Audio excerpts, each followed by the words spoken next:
Hello, I'm Stan Grant. A lovely Canberra welcome. We're live in Canberra. Thank you so much for coming out here to the Street Theatre. It's so good to see so many of you here in the theatre.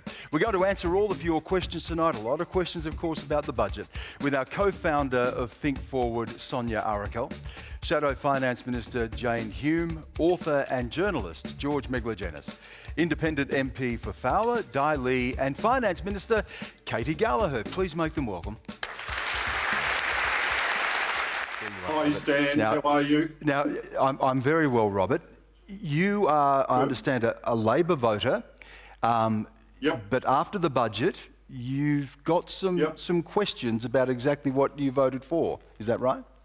I have, Stan. I've got some really serious questions that I think need to be answered, like tonight, if possible. And okay, well, we've got someone to answer them. Katy's sitting right here. She's from the government. She's the finance minister. So away you go, Robert. Right. Okay.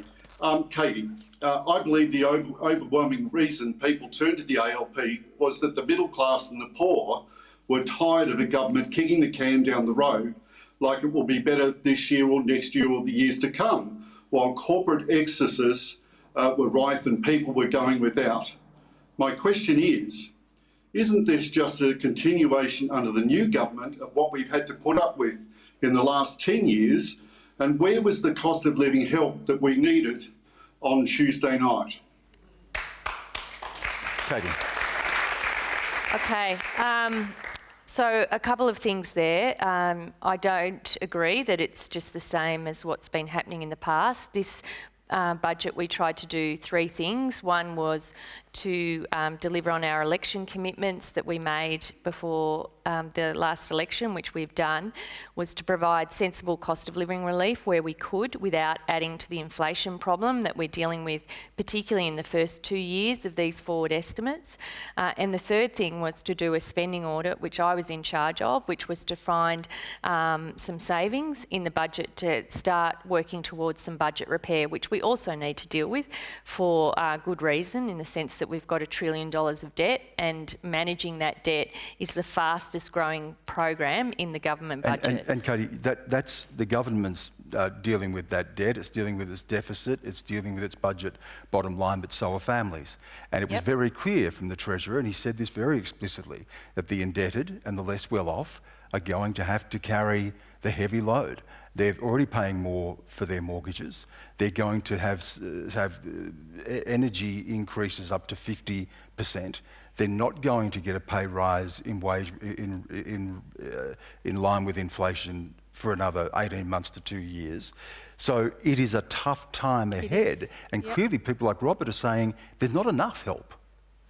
Well, I think the difference that we're trying to deal with now, which is when we've looked at sort of some of the global uncertainty and some of the downturns we've had in the past, particularly the GFC, the COVID-19 pandemic, the response from government, and it was right to have it, was around providing stimulus to households. What we're dealing with at the moment, in the short term, certainly the first 2 years, is this inflation challenge. So what we've had to do is look at what's the responsible thing to do. We've got the Reserve Bank increasing interest rates to try and temper inflation, bring it back down. What is the responsible thing? Where can the government meaningfully help? The first decision we took was that we needed to support the work of the Reserve Bank, not make the inflation job, inflation work and make worse and make the Reserve Bank's job harder. In which case, so we looked at cost of living, where can we make a difference? So we looked at things like childcare, things like PPL, things like investing in skills, things like getting on with the energy transformation. None of those things, with respect, right now is going to help someone pay a mortgage when they're paying $800 more now on a $500,000 mortgage than they were paying a few months ago, when they're having to put fuel in the car, to deal with energy prices. All the things you're talking about are further down the line. Can I go to you, George, though? Well, can I just finish by saying the worst thing the government could have done was indiscriminately splash around cash Like, that is the worst thing. It's hard to say that because people are really feeling the pinch, and it's a different type of response that we've had to previous downturns, but we are dealing with a different set of problems, and the problem at the moment is inflation, and if we just chucked a whole lot of money out the door, we would add to that problem and make the problem worse, and that would hurt households further. Explain this, George, because that can sound very harsh to people, saying, I know you're suffering under high inflation, but you're going to suffer because if we give you money, it's only going to make it worse. How can we have a situation, George, where the budget bottom line is improving and people's lives are going backwards? The budget's obviously improved in the short run because of inflation. So inflation is adding to revenue. But when you have an inflation outbreak, and we haven't had one now this is the first one in 30 years, and there isn't anyone in the Parliament with a memory of the last inflation crisis. And Australia's inflation crisis began to bubble in the late 60s, and it popped out of the box with the oil shock in 73, brought down the Whitlam government in 75, and it ran all the way through the early 1990s, and it took us 10 years longer than everybody else to knock inflation off, to knock it on their head and to put it back in, put the genie back into the bottle. And we remember at the time how people hurt at the time, how high it got. Well, interest rates had to go to the point where it not just knocked off inflation, it brought on a deep recession. So the tricky thing now, so this is the thing that the Reserve Bank and the government, and I know that the Treasurer and the Reserve Bank governor talk to each other, and the Treasury Secretary is in that conversation as well. The least worst option for the government is a soft landing for the economy, that they go from 3% growth to 1.5% growth when the rest of the world crashes. And that is that, 1 is the new black, or 0 even is the new black, and we don't have a minus sign. But then if even with a slowdown you need inflation to come down, there's no guarantee that inflation comes down with a slowdown. Well, in the budget they're saying it'll peak in December and start to come off. You don't necessarily think that's the case? Like I say, if you look at the backstory, the last time we had an inflation crisis, which in a way was imported, like the Americans brought inflation onto the rest of the world because they ran the Vietnam War on the credit card, it took us 20 years to get out of that trap. So in the short run, the Reserve Bank has to increase interest rates up until the point where it thinks it's a bit like chemotherapy, right? Up until the point at which you think you're not going to destroy the body. Like you're trying to knock off these cancers, but if you keep going, you're going to kill the patient. So that's the thing that they're trying to juggle at the moment. Now, in terms of what's on the kitchen table for people, in terms of the cost of living, the government has, and it sort of can't spell this out for you. I know Katy has sort of gone there, but can't take it to the nth degree, which is the pain has to be shared, because the worst thing we can do for you is to con you in the short term that this extra check is going to help you deal with inflation. Hold that thought, George, because we're going to come back to a lot of this, and I want to bring you in, Sonia, because the point you made then is a relevant one. The pain has to be shared. In your view, is it being shared if the poorest and the most indebted are carrying the heaviest load? Absolutely not, and we really see that in this budget. I think there are some cost of living, help for particular parts of society, and at Think Forward, I come to this from an intergenerational perspective. And I know, there's eligibility for the seniors' health card has changed. There's the freezing of the deeming rates, and of course, the pension is indexed to CPI. There's nothing for young people. There's nothing for rent assistance.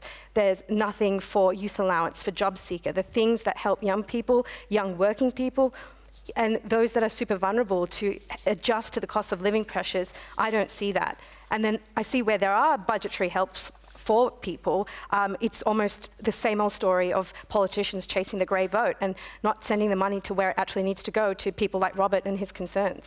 We were going to go to Marcus Harrington a bit later, but you've raised young people. Marcus, are you here? Marcus Harrington. Can you stand up, Marcus? So how old are you, Marcus? 22. 22.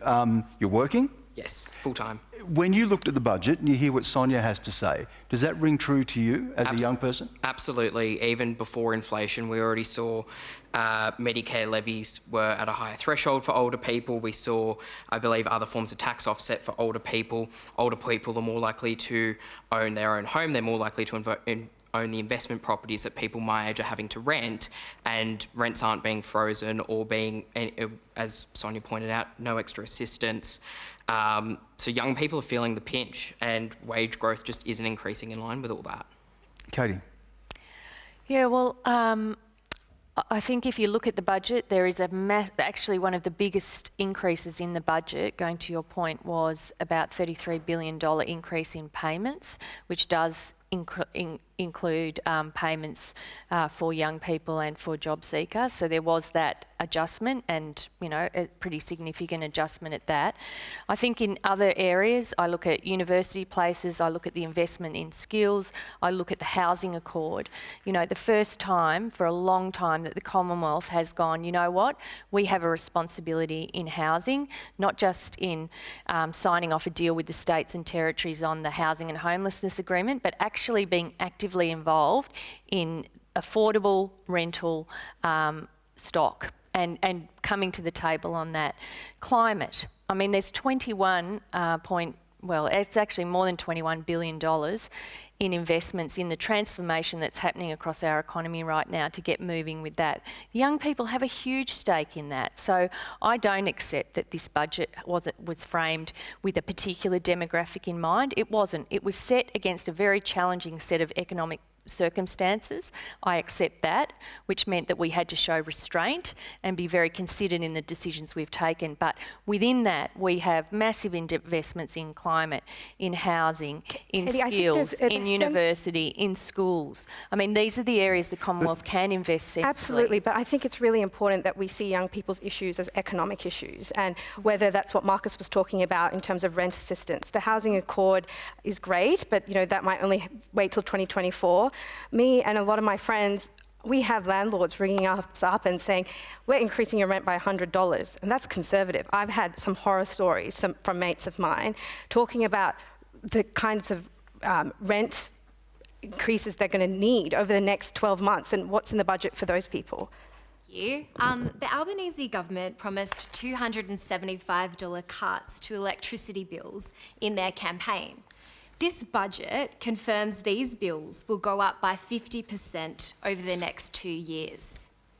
This will have a significant impact on households. What are we going to do to mitigate these costs? Hold that thought, Katy. I thought you were going to come straight to me. You're the finance minister now.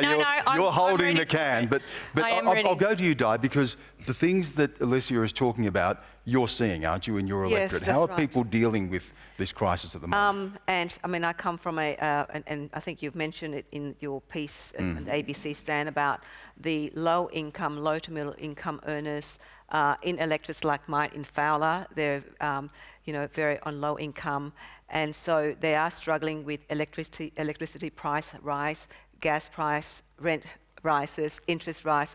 And one of the things I ask for the government to do is that to extend the excise fuel cut of 22 cents, which will keep the petrol prices down, because the majority of our community, I don't know what's like in Canberra, but definitely in Fowler, the majority of families still drive to work, long distance to work. They still use petrol cars. They drop the kids off at school. They drive their elderly parents shopping and all that. But the Treasurer said to me that it was going to be costing them $3 billion. So therefore they can't afford yet they can give $243 billion tax cut to those who are earning $200,000 and above. So we're certainly going to get to stage 3 of tax cuts as well. So I'm just thinking, well, how can you justify that? When people are in need of that daily living is what's needed most. Jane, I'll bring you in here because when we look at energy in particular, and the crisis of seeing such steep increases and the energy transition, doesn't this come back to what has often been referred to as the lost decade, and that the inheritance of this government from the failure to act in the previous? Yours. Well, let's take a step back, Stan. the government promised not once, but 97 times in the lead up to the election that it would cut energy bills by $275. Now, the moment that the election was over, we heard nothing more about $275. And less than 6 months later, not only has that promise clearly been abandoned, but we're now seeing... Well, it hasn't actually, because Anthony Albanese is still sticking by it. Well, actually, Jim Chalmers said it was still in the budget, but then he changed his mind. What we're seeing is energy prices going up by electricity prices by more than 50%, gas prices by more than 40%. Now... But again, you come back to this. Had there been more action earlier, would we be at a point where we wouldn't be necessarily seeing this impact? Because we would have transitioned precisely to the point where Prime Minister Albanese says, where you will see those reductions. I am very glad you asked this question, Stan, because in the last 2 years of a coalition budget, we actually saw energy bills go down. And you don't need to take my word for it. It was actually in an ACCC report that came out in December last year that energy bills had gone down. Now, we believe in a net zero emissions world. We want to see emissions reduced. You can laugh all you like, but we've committed to it.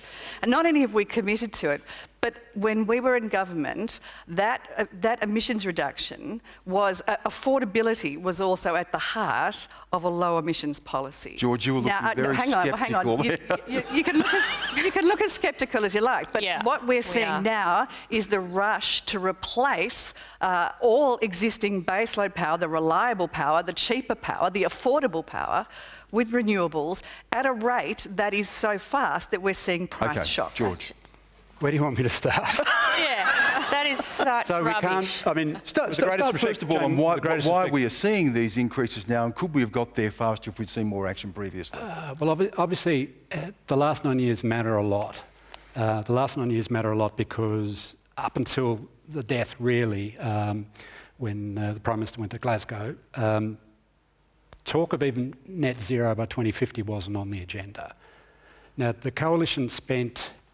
through 3 Prime Ministers, the one in the middle did try to do something about it but lost his job because of it. The coalition spent 3 terms assuming that climate change is really just a game you could play politics with, that there wouldn't be a reckoning for Australia, that you wouldn't get the fire, the flood, the flood, the flood and the flood. So we're now in a world that feels like the beginning of not just, from a position of strength. We might price carbon 10 years ago, we might have a transition going by now. Now we're in this living in the teeth of the crisis. And because we are the country that the rest of the world looks at and says, oi, you guys haven't had a recession for 28 years leading up to COVID, you've got this great minerals bounty, you've got the wealthiest middle class on the planet, why couldn't you sort this out? Hang on, you've got to give me... I've got to get... No, that's all right. I need a break and I need to go, because we did reduce emissions by 20% at a time when the economy has doubled in size. We were not just meeting our Paris targets, but we were beating our Paris targets, and we did commit to net zero by 20. But I don't want to get... I didn't want to get a political exchange with you. We did it in a sensible way, in a measured way, that isn't causing your power bills to go up the way they are now. Just hold on. So I don't want to get in a political exchange, and I'll just... Again, let's just try and stick with, because we all know what happened the last 9 years. And the last 9 years, and Jane, you wouldn't be one of the ones that was pulling the lever for denial. I know that for a fact. But the last 9 years are very difficult for this country because people went to work with the best intentions in the public service. People went to work with the best intentions in industry. People went to work with the best intentions in the community sector, but got yelled down because this idea of, well, it's politics. And we who run this country can say, climate change doesn't matter. Now that is... Now we know who they are, right? We can name them. So Tony Abbott, starts with Tony Abbott. Tony Abbott went into government thinking he could knock off a price on carbon, minerals tax, mineral super profits tax, which the mining companies signed up for, right? So it'd still be rolling into the budget today. Those things got knocked off because apparently you could do things without having to pay for them. But here we are now, and the question to you now, Katy Gallagher, is what are you going to do?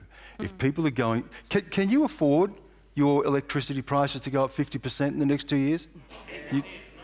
No, you can't. Exactly. Yeah. Mine aren't, because I'm from Western Australia. Well, this is exactly where we're going to get to. Here in the ACT, where we've signed up to 100% renewable energy, which I did when I was Chief Minister and has been implemented by Andrew Barr. And this is the prices point, have though. gone backwards by 1% in the last year. This is the whole point. And I want to come to that point about the differentiation between the states, but there's been talk of intervention. And what will that intervention look like? Will it be a cash handout, the sort of thing we heard earlier that people are saying they need to get through this? How do you do that without making it inflationary? Or do you cap prices? What does an intervention look like? Well, the petrol price excise cut is actually not inflationary. I think there would have been a small measure from my perspective. But for energy, Katy, right now? Because there has been talk about intervention. Fuel prices have actually eased, and the point about fuel excise and keeping that going was more about sustainability in the long term and on the budget. We have a budget in structural deficit. We have high debt. But the question is intervention into energy prices. It's been raised. What we're doing, what's it going to look like? Yeah. Okay. So on that question, and I guess I would like to respond to some of the issues Jane has, but I'm going to hold myself back on that. Yep. Okay. On intervention and looking at what is possible now, I think the Treasurer has made clear we are looking at all options. I think we're not wanting to favour one over the other. I think when we're looking at things, if it's possible, and we have to work with the states and territories on this, because the states and territories have many of the levers, so it's not something that the Commonwealth can unilaterally do on its own. So discussions need to happen there. I think we would, looking at what regulatory steps are available is probably more where we would go in the first instance rather than cash handouts. Regulatory means supply. Again, is it a price cap? What does it look like? Well, people have nominated a whole range of things that could be considered there. I don't think at this point in time. I think the message from the government is we understand that these big increases in prices are very, very difficult for households, for major manufacturers and for small business. We understand that completely.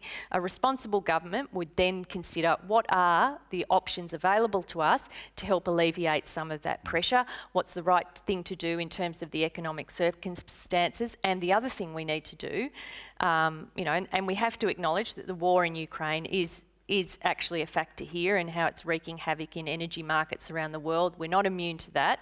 And so we need to get on and implement our Powering Australia plan, which is fully funded in the budget to get more renewables into the grid. There will be intervention. You're just looking at what well, we're looking at options. Okay. I'm not saying that we've got any... No, I can't agree that there will be intervention. What I'm saying is we are doing what responsible governments do in looking at what options are available to us, including regulatory steps that could be taken to ease some of these pressures in light of the increases. We've inherited, and I have to make this point, we have inherited this because I know Jane wants to park it all with us. We've made this point, but look, can I stop well, it there? Well, it's an important point because we're getting criticised for a situation that we've inherited after 9 years of neglect. We've got 5 months in and we're absolutely, genuinely trying to deal with it. Thank you, Stan. My name is Hume. I'm from Afghanistan, being in Australia for 10 years on a bridging visa. So the waiting and uncertainty is causing me distressing. Separation from my family is caused me depressing and anxiety. So I done MBA, so I came to like to work as a professional accountant. But being that I have a bridging visa, I cannot work in my field. So I started my own business, created jobs, contributing in the economy, like pay taxes, but I'm not entitled to any Medicare. So if I would like to buy a house or extend my business, I can't do it. Because of, again, I have a bridging visa, temporary bridging visa.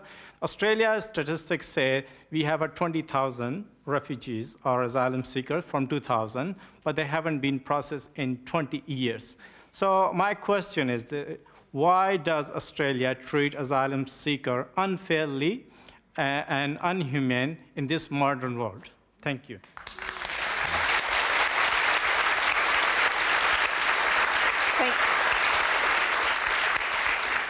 Thank you for sharing your story. Just to give I came here as a refugee, so I know the struggle of trying to, learn the language, adapt to this new society, and rebuild your life. So absolutely. I've spoken with the Asylum Seeker Resource Centre, who've told me about the number of asylum seekers on bridging visa. And I think that the government, this is a great opportunity for the government to really, especially with the workforce shortages, to ensure that many of these asylum seekers can actually contribute and participate into our economy now, as we talk about workforce shortages. So I think it's very critical, and I know that today that one of our independent crossbenchers have put in a petition from the Asylum Resource Centre calling for the government to recognise the skills and the qualification of the asylum seekers so that we can actually address workforce shortages. Jane Kime was here throughout your government's term in office, and here he is saying he's done everything right, a job, contributed to the society, doesn't have a Medicare card, can't buy a house, can't work, doesn't in his field, can't have security. We should hang our heads in shame at a situation like this, shouldn't we? Well, first of all, can I say thank you for coming to our country and contributing the way that you have. I think that gives us great heart. Shouldn't we now return the favour? And also, I'm terribly sorry about what's going on in your own country. It does sound like it is very sad for so many of your fellow countrymen, and that does break my heart. And this is your stories of the stories that we're hearing from over there. Are quite common. And but Kime wants to know now. This is his country now. I understand that you're here on a bridging visa. I don't know the circumstances in which you came to the country, other than that you came seeking asylum. And for that, I'm very glad that we could offer you that asylum. Now, the fact that you haven't been able to get a visa beyond that, I don't know the circumstances around that. Why that has taken so long, without knowing your personal circumstances, I really, really can't give you any comfort, other than to say that we have a very strict border policy in this country for good reason, and it's not something that we should shy away from. Because we have a strong border policy, it allows us to take in more refugees, to accommodate more people. A really well-managed immigration policy allows us to do that. And that's been the foundation of a strong economy for many years. And it's not something that we should shy away from. But that said, we should make sure that we embrace people that want to contribute to our society and that we look after them well because they have chosen to come here. Katy, the question that Kime posed is, why does Australia treat asylum seekers so unfairly? And this is coming from someone who is committed to 10 years in this country. Can you look at Kime and tell him why? Well, thank you for asking your question. And I have to say, this is an area where we've inherited a mess from the previous government, and we are working through it. Couldn't you fix that now by committing to supporting Kime and expediting his case? Well, I don't know your individual case, but I do know what we're doing. I do know what we're doing as a government, which is, and you'll see it in the budget papers, we're putting a huge additional investment into the immigration part of Home Affairs to process the more than 2.6 million visas applications that we inherited when we came into government. It is a massive mess. Katy, we had closed borders for 2 years. Come on. Well, I think for people who were here, there were hundreds of thousands of applications for people who were here, that there could have been some progress made on that. I don't accept it was just COVID related. I do accept that you were obsessed with Operation Sovereign Borders. You know what we're doing? We're talking program that you have adopted. I'm sorry. Can I stop? Because you're talking past the man who asked the question. Well, no, and you're I'm not. talking to I'm each not, other. Stan. No, you are. No, I'm Kime, you have something to say? So I came as a student. I didn't come even by boat, for just your government say. And this is my document. It's full of the documents. I work with a USAID. I work with the World Bank project as a finance manager in Afghanistan, which is Taliban was targeting. We, in Afghanistan, we said, you coalition or Americans said, we are helping you. We need people we need education. For example, how many scholarship you given to Afghan when Australia force was there? 0. How many humanitarian visa you provided to Afghan? 0. So the people Afghan is like me as I came as a student and provide all the documents, do all the right thing, and still they misleading the people, telling the wrong thing. Oh, we have this process. Immigration, you wait for 10 years, 5 years, then they reject you, then you have to go to tribunal. Tribunal is one person, is not in a few members. It's one lady, just reject you for anything. I provide as many, like this is full file. It's not one document. And she just rejected. Now I'm in like circuit court. I don't know my uncertainty. I work, I do my taxes, I do all right things, no criminal, no anything, but still why they treat me like that? Kaim, thank you for bringing your story. I know we don't have a lot of time to go into the ins and outs, but Katy, can I get a commitment though, that there will be a follow-up to Kaim's case? Oh, for sure. And I'm sorry if you felt like I was talking past you. There was no intention to do that at all. But absolutely, I will make sure that Minister Giles and we connect with him, with you. But on the broader point, we did make some commitments about dealing with people who had been on temporary protection visas for long periods of time, 10 years, certainly years, to convert those to more permanent arrangements. And we are doing that. But the point I was trying to make is we came in with a department that wasn't resourced, where there was this massive backlog in applications, and we are working through that, and that is funded in this budget because we rate it as such a top priority. That's all we've got time for. Let's thank our panel again. Sonia Arakkal, Jane Hume, George Megalogenis, Lee, you can clap, and Katy Gallagher. Thank you.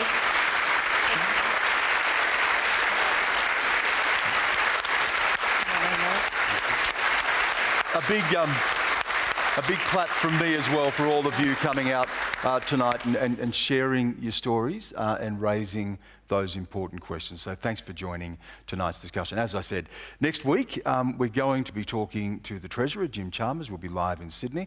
That's a one-on-one special, so you'll have the Treasurer there for an hour. You won't be able to... Jim. Won't be able to... No, well, you know, I'm sure he's looking forward to it, Katy. He will be. He's delivered his first budget and he's ready to answer your questions. I'm sure there's going to be a lot of them. Do go to our website. You can register there to be in the audience. We do take video questions, so we want those as well. Not just your questions. We also want to know your stories, how you're dealing with this right now, what is directly affecting you. Thanks again for our panel, the audience, for you at home. We'll see you again next week. Good night.